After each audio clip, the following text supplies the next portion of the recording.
Welcome to the spook. Hillary. I cannot. Hi. Hi. Yeah, Hillary, I'm going to say, I vaguely recall, it may even be on tape, I don't know, but I swear I could have remembered that when we were talking about this month's show, October 2020, Rewind, welcome, that I said, oh, we could dress up or not dress up. And you said, oh, yeah, let's do it. And I said, okay, well, I'm going to be on vacation right before.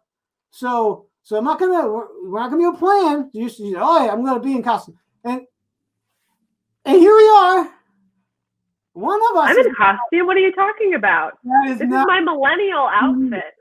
Just, you tell me this is a senior moment? This is like I misremembered?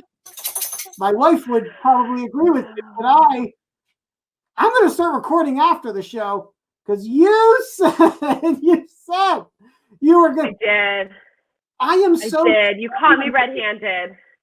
Do you want to guess? Now I just get to enjoy you and your Chewbacca taco? Chew taco? Chew taco. All right. I'm here for it. For the full effect, I got to put my hood up. Wow. Okay, I'm not going to last the whole show. I'm like this. I may not even last our first segment. Like it is so hot in here. So take off your taco. No, I don't know. Welcome, everyone. I am Ross. Joining me, as always, Hillary Houghton, Social HQ. This is Rewind, the show where we talk about the marketing stories you need to know from the month, and this month of October 2020. We're going to buck the trend a little because we're the hosts, and that's what we can do. Today's show, we're going to talk about a topic, and then we're really coming at you with more tips this month, Hillary. Yep, even more tips than last month. Woo! What a treat on this Halloween edition of Rewind. Yes, I'm Chew Taco. I'm combining my two favorite things, Star Wars and tacos. So you're such an Austinite. It is a very Austin-centric costume. I'm not going to lie. And my roaring battery died here, so it actually probably makes this a better show because that is the case. So again, I'm not going to make it the whole show. Let's see if I can make it through the first segment. Are you ready for the first segment? She's ready. She says, let's go. She's ready, and we're gonna do it. Topic number 1 from the month of October, as I prefer to call it, Rocktober. Google monopoly, and this should really maybe come with a question mark, if you will. Is it or tisn't it? I don't know. I guess we'll find out probably in a year or two's time. You know, these court cases are not always the most speedy. But here's what's going down with the Google monopoly.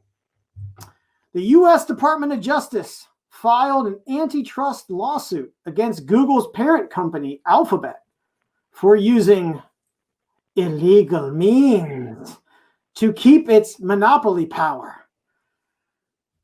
And Google replied this month, today's lawsuit by the Department of Justice is deeply flawed.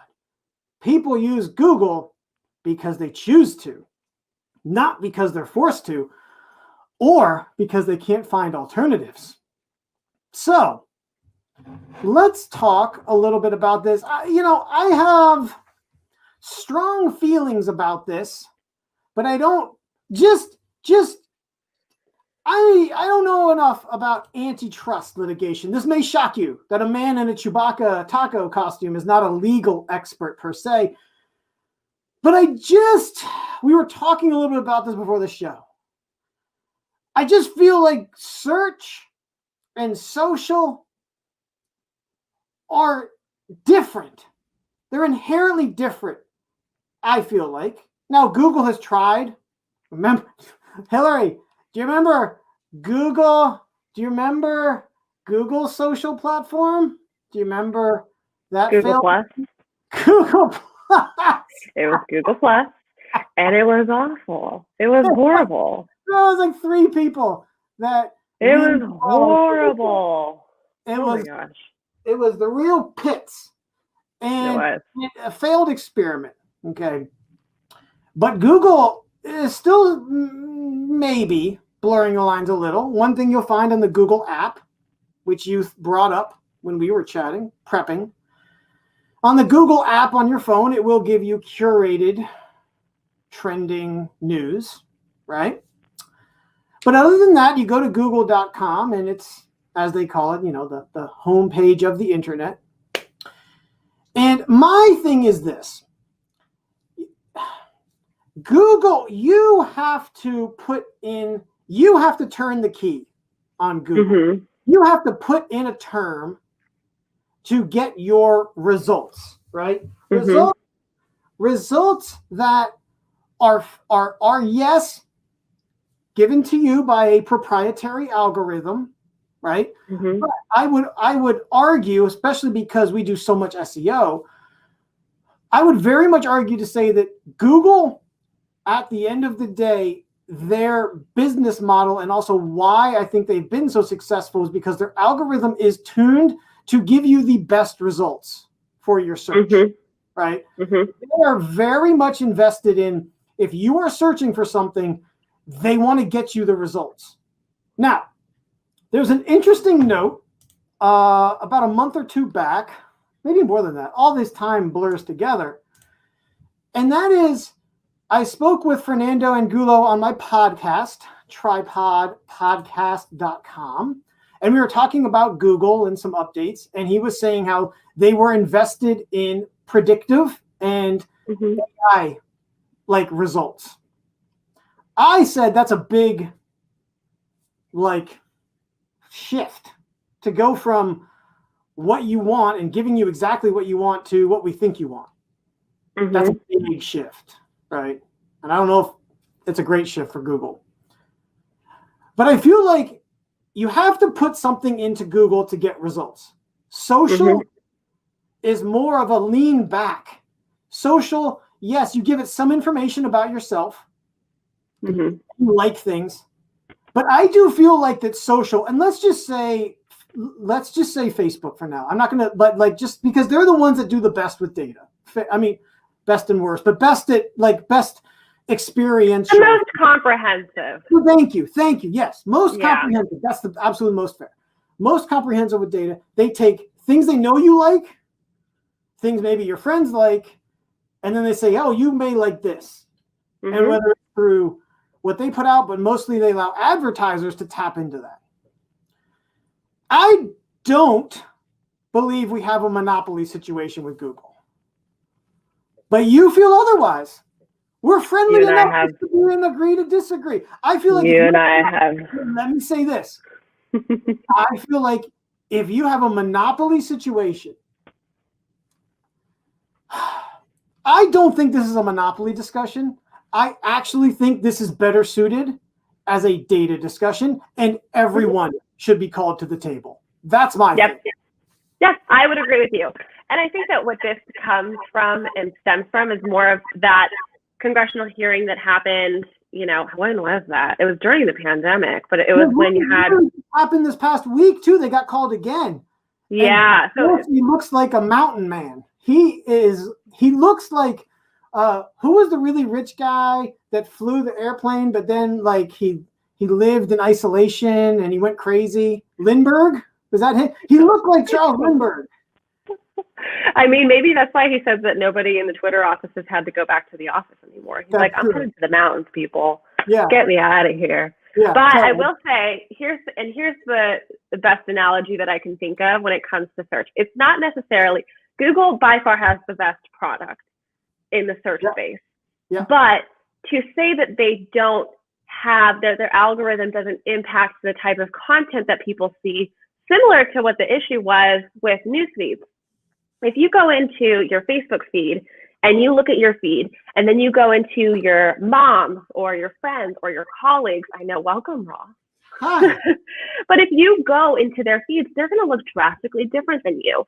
And this is something that started to really appear back in 2016 with the presidential election, is that people could not believe that their colleagues or their cousins didn't have the same views as them, because all they saw on Facebook was what they agreed with. Yeah. Because the algorithm works that way, where it says, okay, you are a, staunch Republican, we're going to give you all the things that you're going to love because you're just going to be like, yeah, this is great. I'm into this. Tucker Carlson. You're clicking on it. You're checking it out. You're into it. And then, right next door, you've got someone who's a staunch Democrat and they're like, yeah, this is great. This is so wonderful. And then election day happens and you're like, what? Like, you're either shook or you are like, yeah, of course this happened. Where were you? And so that's where with Google, what I think is the biggest question mark there, and I'm not saying whether or not it's a monopoly like you, and to be fair, I'm a lawyer. I guess, just say I didn't think it was. But I these are more of feedback and I guess thoughts on the platform. Because if they're the ones, again, being pulled in by an antitrust lawsuit, I don't know it. And Google is smart. They're full of people much smarter than me, at least. I have a feeling that that Facebook and Twitter will probably be brought in. Their names will be dropped a little bit here and there. Sorry, so that's the thing is that there is the question though of, are companies who are paying for Google search and Google advertising, are they getting prioritized placement in the search feed versus if you go to a DuckDuck? So if you go to a DuckDuckGo let me finish this thought. Is that you go into DuckDuckGo or you go into another search platform, what you're searching for might not necessarily align with what you have seen or what you have searched for or what your cookies are. And then all of a sudden you're like, but this isn't curated to me. This doesn't match what I'm looking for. This is just miscellaneous. So the structure platform that Google has in place is a lot stronger because it does curate, it does craft, and it does ultimately get you in front of the answer that you're looking for quicker.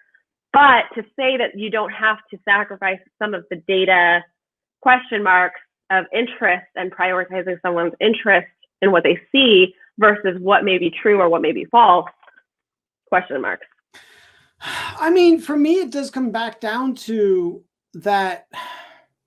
So, full disclosure, neither you or I have done enough research. And actually, now that we talk about it, between now and when I publish this, I'm sure there's other organizations that have maybe done some comprehensive assessments of a DuckDuckGo versus a Google, right? And I would say Google, a big way that Google personalizes feed is by locality.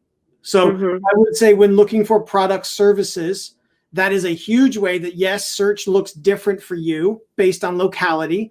I would say that on the scale of like, that's a terrible way, that's terrible to that's awesome, it's far from terrible. I think it's a good thing, like doing it on locality, right? When we're talking about, I'm looking for hot dog shop. Is that a thing? Is a hot dog shop a thing? Sounds, I don't know. Whatever. If I'm looking for a hamburger, best hamburger, right? What good is that going to be to get the best hamburger in Alaska? Like, you know what I'm saying? Like, oh, good, in my area. So I see the value there, again, based on a search query. When we're talking about other topics and things like that, I mean, I think that you are right. They themselves would say there's obviously an amount of personalization, customization, right? I would be very curious to see. I'm not going to do it on my personal computer, maybe on my other burner laptop, but to look up QAnon versus whatever on one versus the other, and just see because as an agency that does a lot of SEO, even though it's customized, it still feels like there's an extra step there of Google is still trying to take, I don't know, like the best. It's intent. You're correct. You're totally right. And I think that that's where the question comes in, because personally, I love personalization. I think it's important. I think it's, there's a healthy line of data usage to make the experience of the internet and social media more interesting. And that's where I think that the correlation between what happens on social media, what happens in search, like that's kind of the bridge umbrella that you set up in the beginning we're talking really about data. And I'm a huge proponent of it, but it's also one of those things that it can teeter. between being used for good and being used for manipulation. And so that's, I think, where the balancing act comes in, and the onus on Google for being such an important search engine and for having such a mass majority of Americans. I don't know the stats beyond the world, but I mean, there has to be some type of question marks around, okay, with data becoming such a hot button issue for a lot of people that are now aware of how their data is being used or becoming to light about it, there's a little bit more onus on it. And I guess just getting back to it, like, I just feel like you can't just take Google and put them in the bubble and be like, monopoly. Like, I just feel like this is really about the bigger issue here. I feel like is really about data, how data is used, data privacy. Because when you look at like the Microsoft monopoly, now I recognize that this is a case study that's probably still studied in schools. It's been a long time since I was in school and I was a business minor. But let me just say, there were more troublesome, challenging things with Microsoft if you're making computers with an operating system that then locks out other people to put their operating system on it. Now Google makes phones though. So, but can you download DuckDuckGo on an Android device? This is where I actually don't know. I'm sure you can. It may not be fully integrated. Or can you put it this way? Can you not go to DuckDuckGo in a browser on an Android phone? Of course you can. You know, is it fully integrated? Probably not. Definitely not. That, like, okay, then DuckDuckGo, I don't know, like, make a phone. Is that, like, I don't know if that is like I don't think that the discussion of, oh, well, Google makes a phone and they do this. And I get really hung up on also that apparently, did you see how much they pay Apple to be like the default search engine by chance? No, but I would not be shocked if they did. You might be. They pay him $8 billion a year. Not surprised. Crazy, right? Now, not you could surprised. say, well, does that lock out other people from doing it? Probably. I don't think DuckDuckGo's got $8 million a year to throw around. Yeah, and that's, then you get to, there's a whole bunch of different angles you can go, but from a marketing perspective, I would say it gets back to that idea of your content has to be relevant to your audience. Yes. In order for you to get in front of them. So it doesn't really matter. I mean, obviously Google runs off of an ad-based platform so that you have people who, can pay to be at the top of your search engine based on the keywords that you search or the location that you're in. DuckDuckGo doesn't offer that same luxury. So it comes to a point where, are we going to hit a time where Google has become so successful that they're going to have to break out some of their, areas? That could happen. But the impact more so on human consumer behavior and how they search and how they find your stuff. That's where, SEO comes into play, because SEO isn't just playing the game against Google. You're playing the game against all search engines. You are. And that I'm glad you brought that up, because we have a number, Tricycle Creative, we have a number of SEO clients, and I love doing SEO. I think SEO provides you with a good amount of guidance and understanding of what content to create. Right. And it gives you some strategy, some backbone, if you will. I don't see this is going to play out a very long time. I also actually don't see, as we sit here today, this fundamentally changing SEO.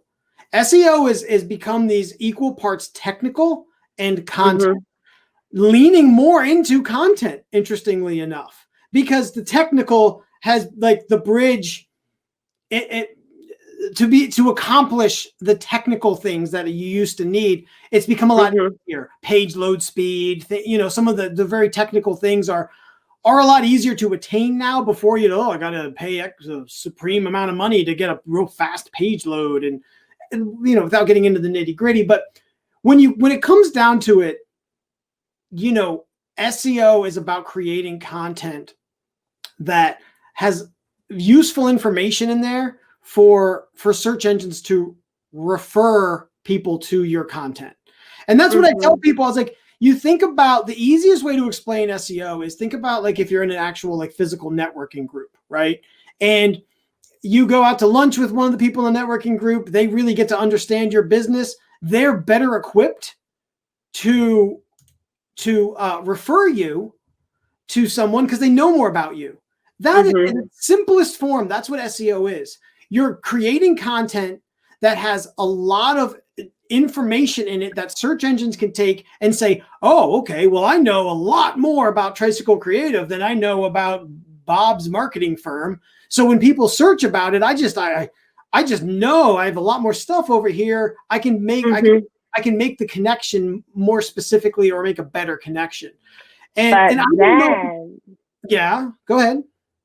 Here she goes. If Bob's wife looks up from their browser, Bob's going to show up first. But I mean, even with sound SEO, I would say even personalized.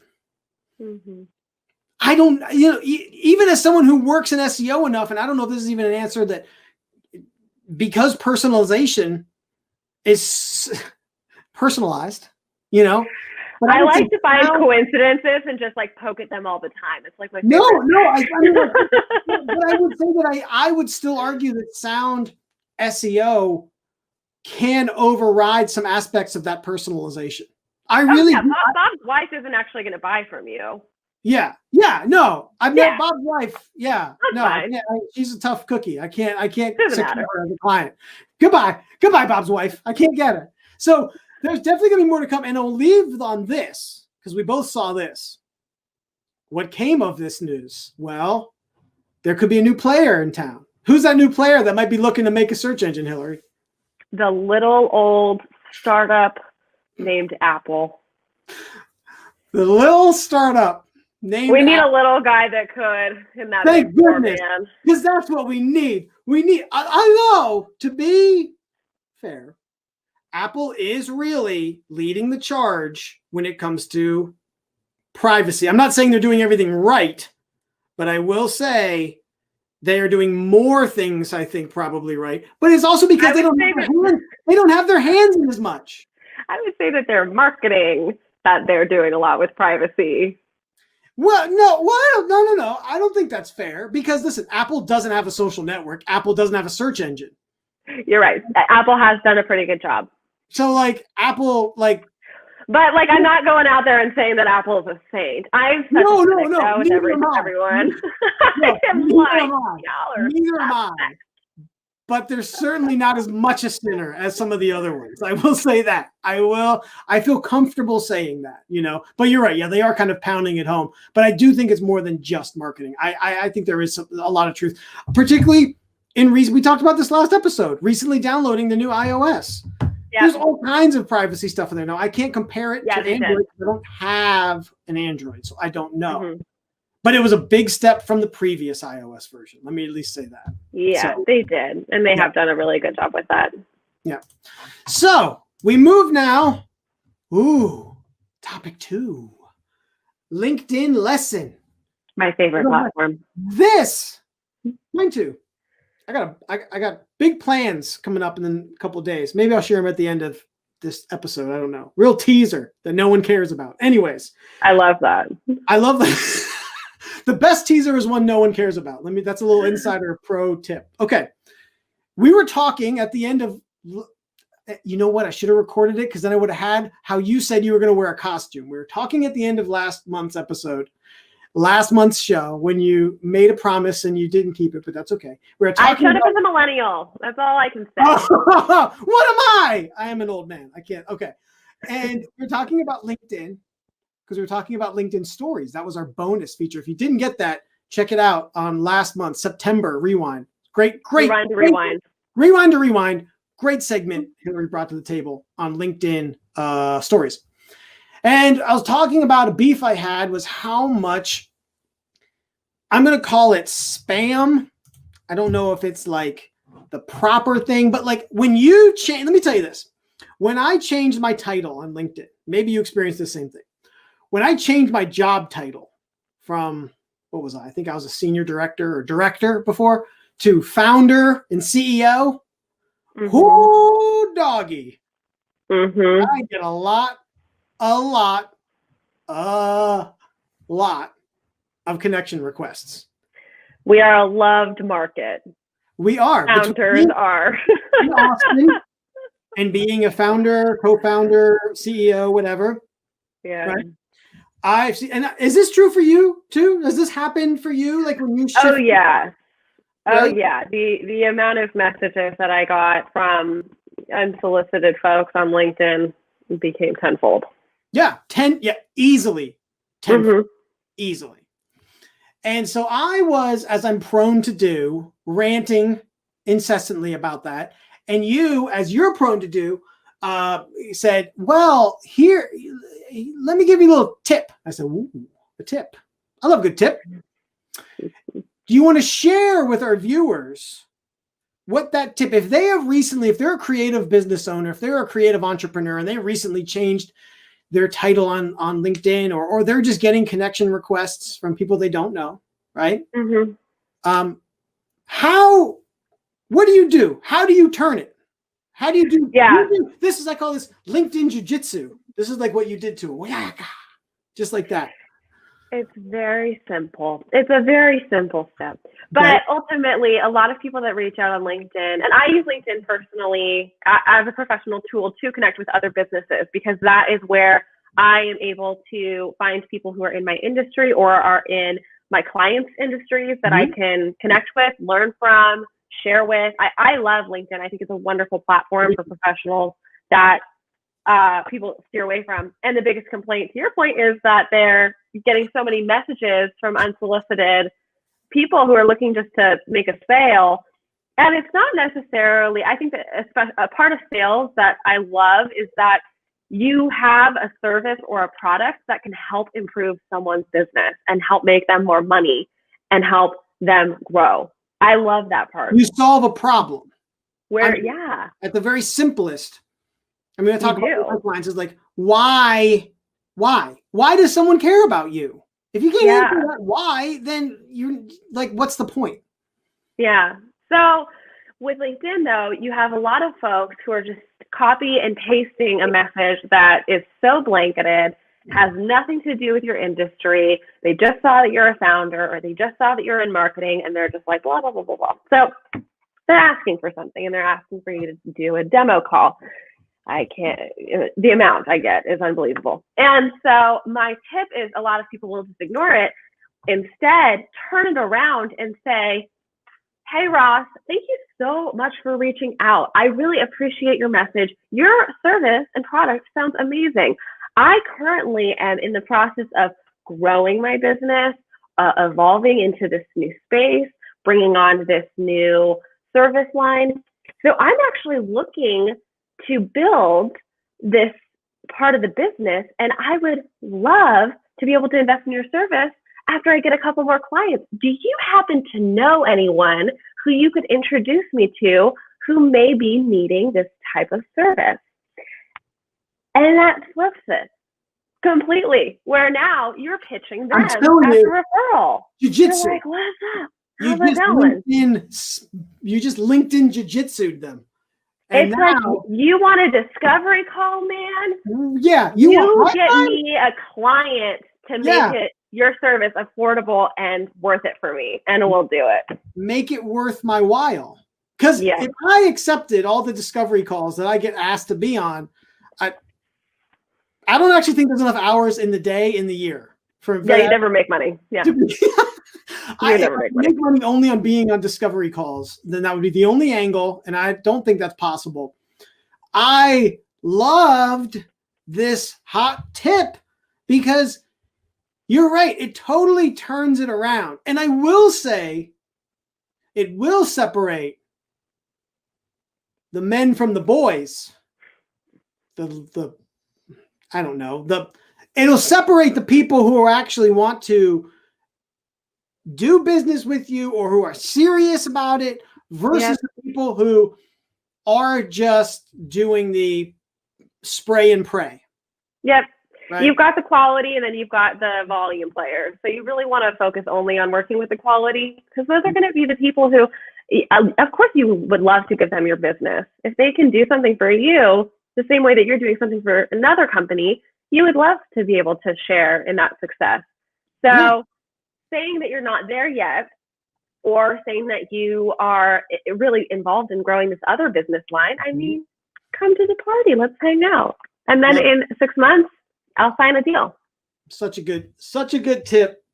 I think it is awesome. I opened up my LinkedIn to share. There's a whole bunch of people that are going to be getting that message later today. Actually, I'm looking at see here, 36 just today. Yeah. So it's 1:30. Full disclosure, I rarely send that message because I usually am too busy. I need to get an intern. You still pick and choose. It's fine. But it's at least, listen, I think a big part of what we both do is understanding and knowing the tools that you have. Mm-hmm. You can at least then select when you want to wield them, right? Yeah. The old adage, if you only have a hammer, every problem looks like a nail. You know, like I think we both in what we do want to give our clients, our customers, more options, right? So that not every problem looks like a nail, because some of them aren't. Some of them are screws. Some of them are weird IKEA thing, you know, like dowel rods. I don't know, like there's a lot of different ways that problems show themselves, and you at least, you know, you could. Sometimes you can use a hammer on a screw, but it's not always ideal. But at least it's up to you. You know, you have these other tools in your tool belt that you can utilize. So I love that tip. And I am going to use it, and I encourage everyone out there to do the same. Okay, now, are you ready? We talked about at the beginning of the show. This is normally a show where we talk about marketing stories you need to know. We talked about Google, LinkedIn, not necessarily a story, but I think there's a hot tip there, which was really important that people needed to hear. Now we're going to go off the rails. And we're going to do a new segment here, really only showing its face once a year, honestly. And it is Trick or Treat, the marketing edition. So what we've done here is I've come up with, well, we kind of collaborated, but I came up with some that I thought you would use or have opinions on. 1, 2, 3, 4, 5, 6 marketing and business platforms and services. And what I thought we could do is I could throw them up on the screen, and we can talk about, are they a trick or are they a treat? Now, I don't mean are they a trick as in they're a scam. I mean that they're just not as good as we'd like them to be, or we want them to be better, or whatever. Or are they a treat in that, I love this platform. Something we encourage and share even with our clients. And this is leading up to next month's show, where we're going to do a whole show on this topic, sharing our favorite platforms. So this is a preamble to next month. So here, let me get rid of this here. Hold on a second here. We got stuff going on here. Here we go. Let's start. This is a hot button one for me. Maybe not as hot for you. MailChimp. Is it a trick? I'm going to get my candy. Is it a trick or is it a treat? I'm going to start with you. And you tell me, is it a trick for you or is it a treat for you? Ooh, Milky Way. So for me personally, in my professional world, it's a treat. Okay. Because I am a light email marketer with my entrepreneurship. Okay. So ease of use, I enjoy it. I love the price point. You can't really beat it on my front. Are you on the free? Are you still in the free? I am. May I ask? Free. Okay. Oh yeah, I have under 1,000 subscribers. It has a free tier, at least. It does. Yeah, it does. And I am still growing the list. I'm still in that free tier. So I am going to milk this puppy until the end of time. So for me, for this year, I would say it's a treat. Okay. So I'm going to come at it just slightly different. I knew you would. Listen, we wouldn't be good co-hosts if we always agreed. What fun would that be? for my clients, if they have no tool, this is almost the default like go-to, because to your point, they have a free tier. I'm going to go way back. I think to a time that maybe you are aware of or remember, but maybe not. I mean, going way back when MailChimp just did email marketing. Mm-hmm. I was so in love with MailChimp. I loved their brand. I loved their brand identity. I loved their messaging. I loved the platform. Then they started to expand their services. Mm-hmm. Now, I don't know if this is fair, because I wouldn't want them to go under. So I can appreciate that they probably had to expand to be more competitive with. Maybe they'll expand into having a search engine. Maybe. I haven't seen that in my news feed yet, but we'll see. I got to search for it specifically. They had to expand into landing pages, and they can manage Facebook ad campaigns and stuff. And I will say that coming from, and I'm not a curmudgeon-y too much about this, but coming from when they just did email to all that, it was a really bumpy road. I thought they lost a lot of magic in the expansion. I thought they lost a lot of simplicity in that. But when it comes down to it, push comes to shove, if asked, okay, I'm just starting my business, I need an email marketing platform. I do think MailChimp is probably the go-to, right? I do think its email builder is super simple, easy to use. Their tools are pretty easy to use. I just, it just felt like too much too fast when they did it. Now, I am actually back in MailChimp for a client for the first time in a long time. And it still feels a little clunky navigating like the other stuff other than email. But it does provide a really solid suite of tools. So if you are out there, creative business owner, even non-creative, but if you're a business owner and you're not doing any email marketing, I do actually think MailChimp is the place to start. Now, next month in November, I will be bringing to you the platform that I use. So when you kind of ready to when people are ready to level up, I use one called Active Campaign, and I don't think I'll ever go back. It is amazing, but cost this. Need that scratch, So, okay. And would you say that as an Active Campaign, would you say that that's ideal for people who are more in the technical space, or is it something that is good for someone who may be a small business owner who doesn't necessarily have the savvy skills of digital marketing? Would you say that it's still a good platform for them? No, I would say that it's good for someone who actually does have a little more technical acumen, but also has a sizable email list, or wants to very much integrate and commit to email marketing and newsletters kind of from the beginning, right? Because now MailChimp has automations, but Active Campaign, they drip emails. So those are emails for those out there who don't know. It's like you can schedule them, you can automate emails. Now, yes, MailChimp has those, but Active Campaigns are much smarter. You can have a lot more like, when and how to send the email, identifying and connecting it in ways so that you can identify people on your contact list who maybe go to certain website pages on your website and identifying them that way. So there's a lot of really technical integrations.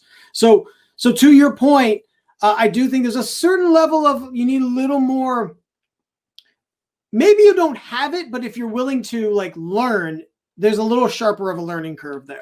But I do think that it can pay some bigger dividends than MailChimp can. Is that a fair assessment? Does that work? Fair. Cool.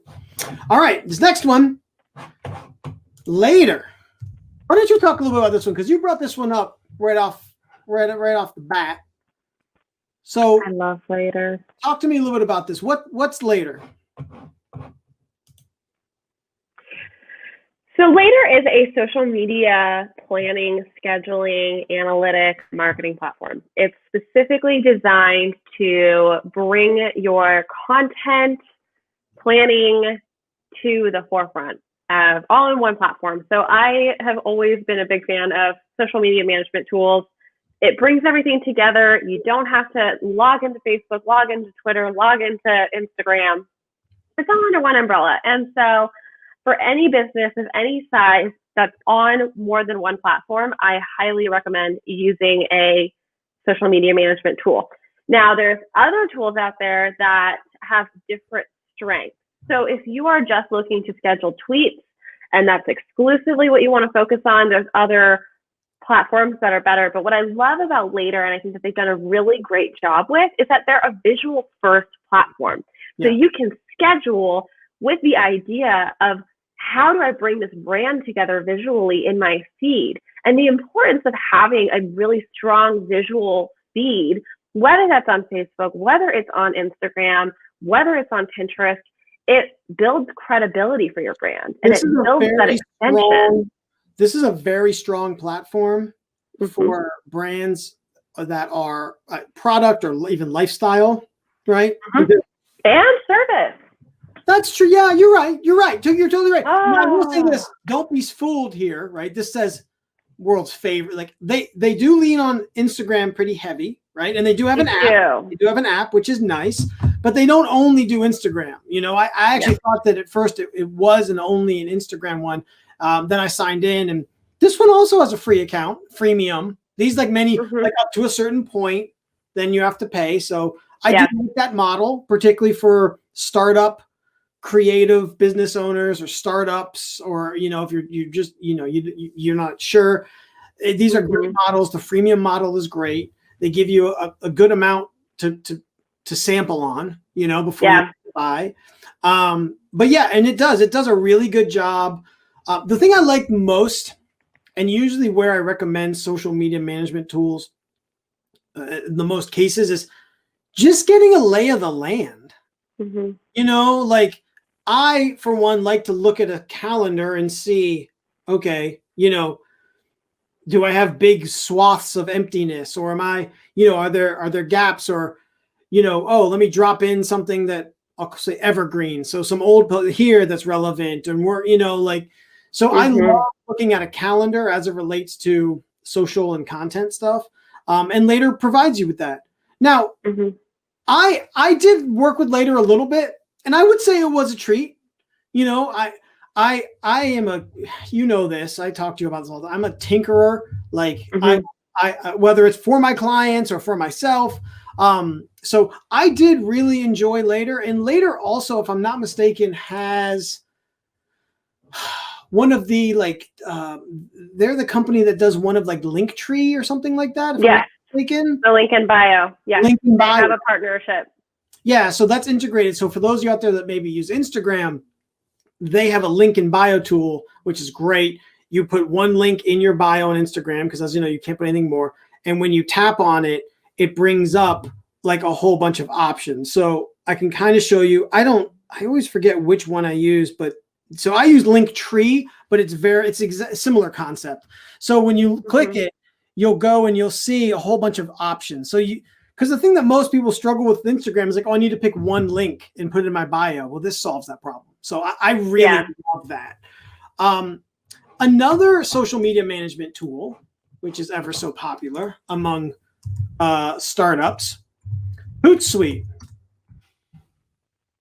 How do you feel on Hootsuite? Trick or treat? I think, you can't beat the price point.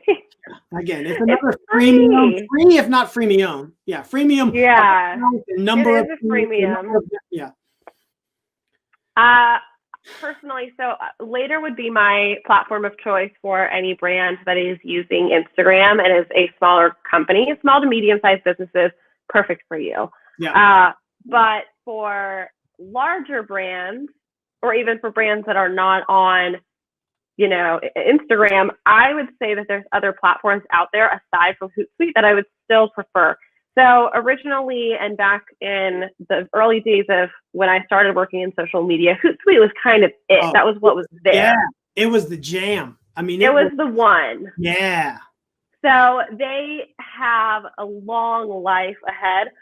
the innovation and the analytics and the visual platform and the ease of use, like the dragging and the dropping and just the simplicity of the interface. There's other platforms out there and management tools that I would recommend. I just don't love.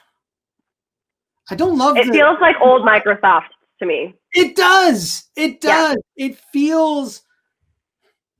It feels heavy. For those people out there who are designers, they'll understand this, but like it just feels, you know what I feel like these tools, they should make it feel, I want to say like lighter, if you will, or like less scary. I feel like Hootsuite, the more you add, it makes it feels more scary. It feels like the walls are like coming in on you, you know? And that's tricky for people who are just getting started or not doing it as much, you know? It's not trick. It's not treat. It's just spooky. That's right. It's a spook. So it's a spooky InShot. Now, this was one of yours. I don't even know. InShot is a fully mobile platform. This is an app, it's a fully mobile app. Okay. Let me look it up. Talk about it please hold while I'm I love InShot. Here's why. So this is mostly going to go towards folks who are Apple users that are going to be able to relate. If you've ever tried to create video content on your iPhone and you've tried to use the iMovie app, you know how difficult it is to get your vertical video. If you want to get it to be the 16:9, that full display, if you're going to do Instagram stories, it's a little bit trickier. Or if you want to even edit in a square, iMovie does not have that capacity for you to be able to edit on your phone. And so something that I've loved about this last year is how many more companies have risen in prominence of being able to create from your phone directly for mobile first content. Because someone who is sitting there scrolling on Instagram stories, they're not going to care as much about your traditional horizontal landscape video as much as if you have a high impact full screen shot of your product or your service. So that's where I love InShot. It doesn't have like all the fancy knobs of being able to make like a full feature film, but it's really easy to use. You can play around and edit with music. You can put on titles. You can have effects. It's obviously a freemium. So there's a lot of options. I have it. Funny enough, I'm adding it, right? But I had the icon is like download it. So I've used it before. So I'll back into it. I'm an app tinkerer, and next month in November, when we do the whole, I told you, and I think you got excited. I got a whole suite of apps that we're gonna bring to the table. But this sounds like a treat. This sounds like, to your point. Okay, yeah, it doesn't have all the bells and whistles, but partly like that's kind of what makes it like good, right? Sometimes the too much, like I was talking about this with MailChimp, like sometimes the too much is what scares you away. Or like if I can't get into it immediately, that app may just get dust on it and I'll never go back to it. So you find I think that's a barrier for people to get into video content creation. Lowered when you have an app that you can easily use. So InShot, I love.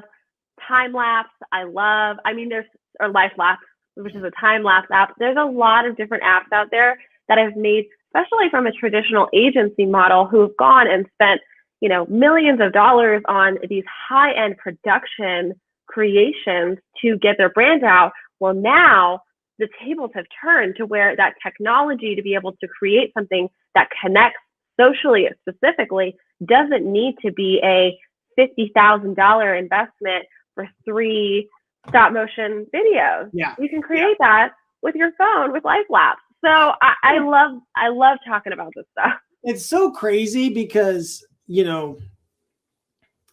so recently I've had some cause to actually go back and reunite with a lot of the people I went to college with. And a lot of them, if not all of them, were involved at our college radio station. And I remember, I think I got into radio and by extension audio because I could get my hands dirty in it. Like when I was in school. right? Video wasn't there yet. Video was still dealing with tapes, and we didn't have computers that, that's concept of having every laptop that could edit video was not a thing, and so,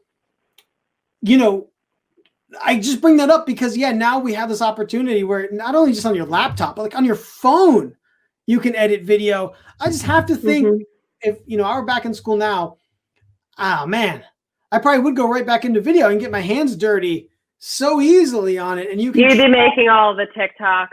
I'd be TikTok king. I'd be king of the TikToks. Finally. Alas, that's a different timeline. That's a different time. It's definitely not right now. So flipping the script a little, one that I know you hate. Hate the strong Premiere word. Pro.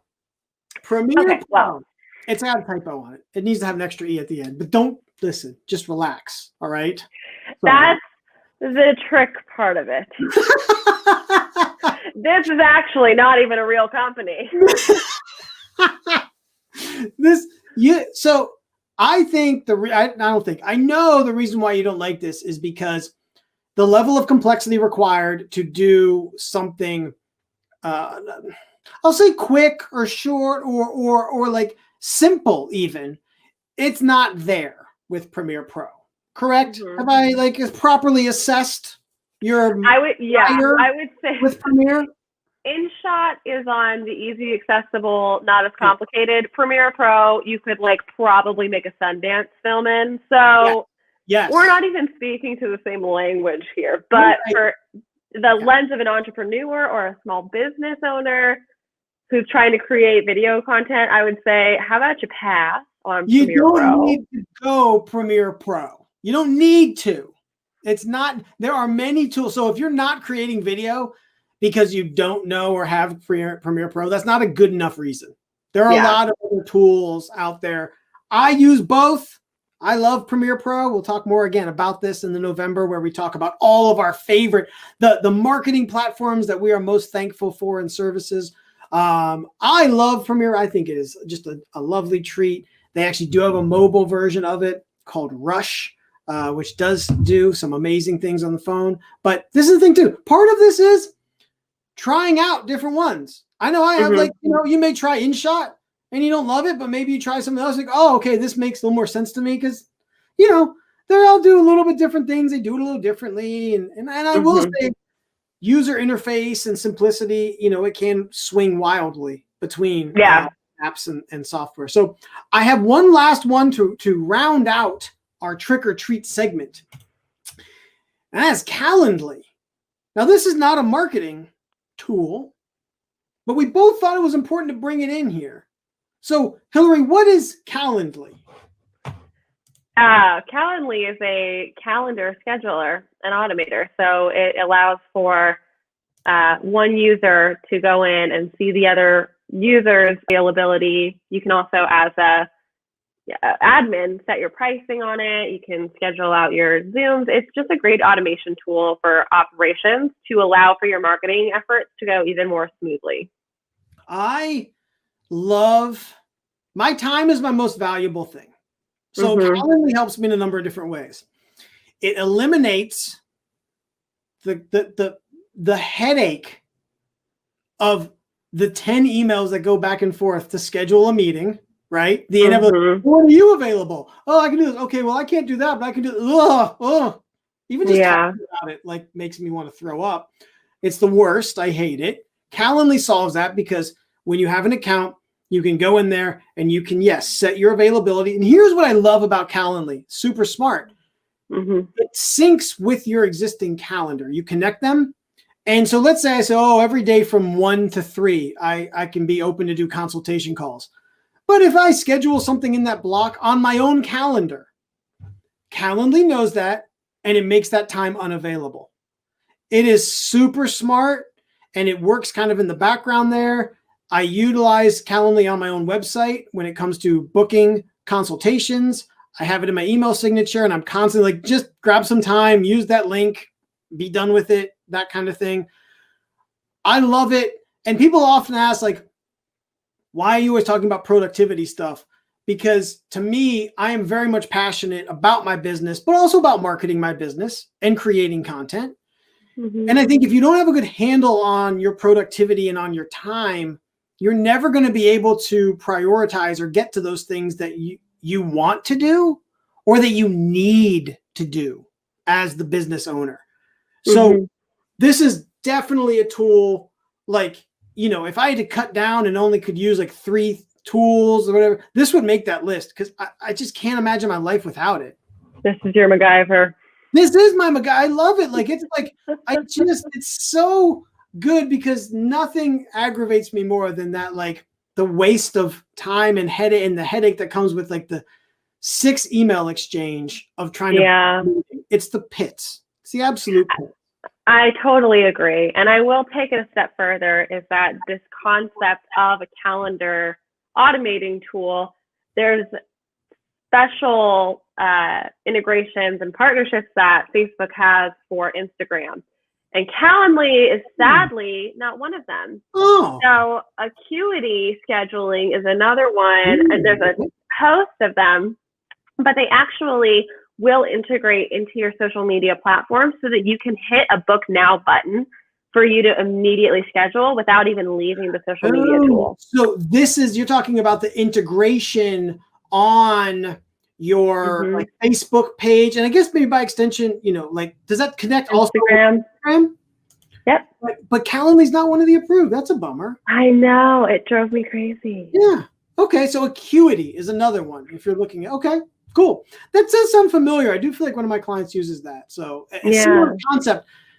I think in very rare situations are any of these like the only one, right? But again, I can only speak about the ones that I've used personally, and I love it. So with that, we're putting a bow, or I guess, I don't know what's good for Halloween. We're putting a black bow. A black bow. We're pouring a pumpkin spice latte on this episode of Rewind. I encourage you to please go back, check out some of our old episodes. If you're watching this on YouTube, you can definitely find them there. If you're watching this on Facebook, you can find them on YouTube. Go to YouTube, subscribe to the Tricycle Creative channel. Jeez Louise, come on, do a guy a favor. And we will join you next month, November, where we're going to be talking about the platforms, services that we are most thankful for. And before we leave, Hillary, where can people find you? Find Social HQ at your Social HQ on any social media channel, mostly Instagram and LinkedIn. Send me a spam email on LinkedIn. Get some practice. I'm going to, I'm really considering doing this is the bomb. This is that teaser that I told you about. I'm considering doing a no Facebook November. What do you think about that? As a social media person, I'm screaming inside. Just Facebook for my brand. I'm not going to post on Facebook for all November. I'm going to try and double down a little on email and my Instagram. I've been loving doing more Instagram, and that's, we help each other out, and that was actually something that kind of we talked a little bit about, and I've been enjoying being a little more invested in Instagram. So I love Instagram. I think it's a much more fruitful platform. IG for this industry is where I'm going to be heading probably in November, and we'll go from there. So if you're not connected with us, please connect with us. Hello Tricycle on all the platforms. And yes, if you want to hit me up with a spam message, much like Hillary, you can find me on LinkedIn, Ross Erosion. So until next month, as always, I encourage you to keep pedaling. Bye.